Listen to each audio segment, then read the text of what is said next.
All right, Robert. Well, one of the main criticisms of you, of me, is that we're Islamophobes and that we spread Islamophobia. Now, according to what we hear in the media, where does Islamophobia come from? Well, according to the media, David, it comes from us.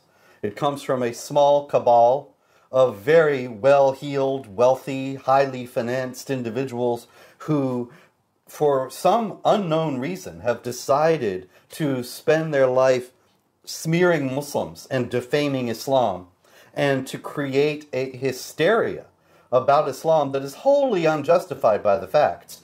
And these people, you and me and Pamela Geller and David Horowitz and Frank Gaffney and a few others, we've been so successful that there are now very widespread negative opinions of Islam among Americans who would otherwise have no idea, if it were not for us, that there was any problem with Islam whatsoever. And this has to be where charges of racism come in, right? Because yes, if our criticisms, if what we say has really nothing to do with Islam, then our agenda must come from somewhere else. And yes. so it must be something like racism, as if Islam is a race or something like that. But we must have some other agenda by which we're just randomly attacking Muslims. Yes. Everyone has agreed in the establishment media that any distaste for jihad terror or for the Sharia oppression of women or of non-Muslims or of any other group is wholly and solely based on racism. And they forget that Ibrahim Hooper of the Council on American Islamic Relations is a Nordic fellow from Wisconsin or Minnesota, and that there are Muslims of all races, and that jihadis have also been of all races. This is all thrown out the window, and the equation is oversimplified to have brown Muslims who are noble and good on the one side, and white, racist, redneck Islamophobes on the other side, who, for their own purposes of greed and avarice, have decided to demonize the noble brown people. So that's where Islamophobia comes from, according to the media. That's right. I cooked it up right here in this office. This is the nerve center. Now, an interesting question arises. If we look at the Muslim sources, we find that there's a different source, a different origin of Islamophobia, and that it didn't come from you or from me. It actually came from somewhere else. So we've got a bit of a mystery on our hands.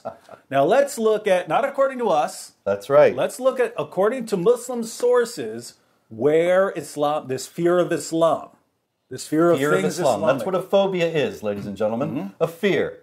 Why would anyone fear Islam? Well, tell us from the Quran. And keep in mind, a phobia is an irrational fear, right? It's not, here are my reasons that I'm scared. It's something just, I don't even have any reasons for that. I'm just terrified of this, right? Yes. Where does that sort of thing come from?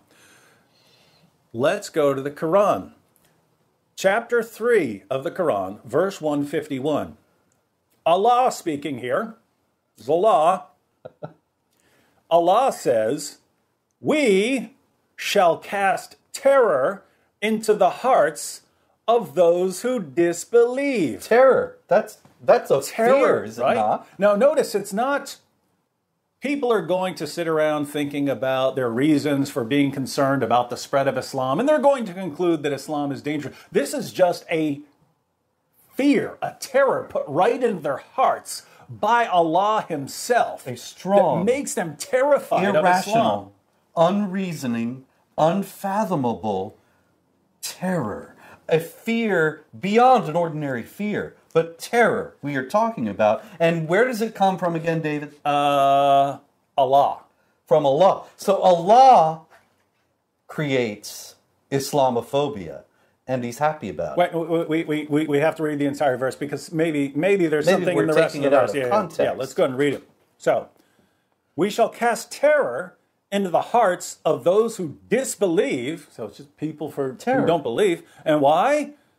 because they joined others in worship with Allah, for which he had sent no authority. So their abode will be the fire, and how evil is the abode of the Zalimun. So in polytheists chapter and 9, wrongdoers. verse 30 of the Quran, when it says that the Jews say Ezra is the son of Allah, and that the Partners. Christians say Jesus is the son of Allah, that's associating partners with Allah. And for doing that, for being, of course, no Jews have ever said that, but for being an ordinary Orthodox Christian and believing that Jesus is the Son of God, what Allah is saying is that He will cast into your hearts Islamophobia. Directly into your heart from Terror. the power of Allah. Now, just so you don't think that Allah had the wrong approach here, Muhammad appealed to this as the source of his victory.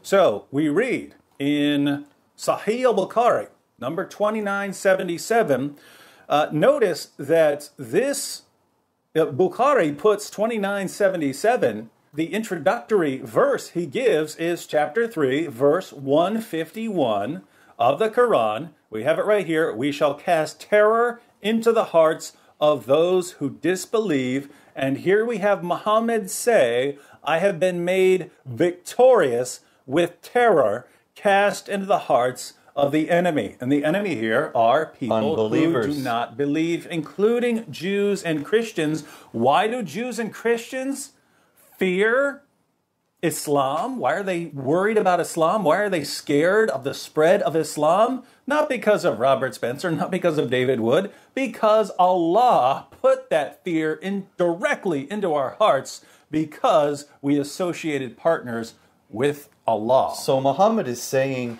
I have been made victorious through Islamophobia. Isn't that extraordinary? Isn't that given amazing? the fact that in the West, the charge of Islamophobia is used to intimidate people into thinking it's wrong to oppose jihad terror. That is actually a primary way in which Muhammad is emerging victorious. I have to say, if you were an atheist, if you're an atheist, you should read this and you read that something 14 centuries ago that's used as a weapon 14 centuries ago from Allah, filling people with fear, and this is how Muhammad is going to be made victorious, and that 14 centuries later is still helping Islam spread. If you're an atheist, you have to start wondering, maybe there are some spiritual forces at work here, because this is diabolic. It's genius. It's brilliant. Diabolically evil, clever. Evil. And there's more. Really? There's Chapter more 8, about verse terror? 60. There is, David. Chapter 8, verse 60 of the same noble Quran. Against them make ready your strength to the utmost of your power, including steeds of war. Let's just pause there to note that those who say that jihad is primarily a spiritual struggle, you don't really need steeds of war to try to better yourself and to become a holier person closer to Allah. If your jihad is going to the gym, you don't need steeds of war. Unless right? your car broke down. Yeah. What do you need the steeds of war for? To strike terror into the hearts of the enemies of Allah and your enemies. Strike terror. So to create Islamophobes among the enemies of Allah and your enemies and others besides whom you may not know, but who Allah does know.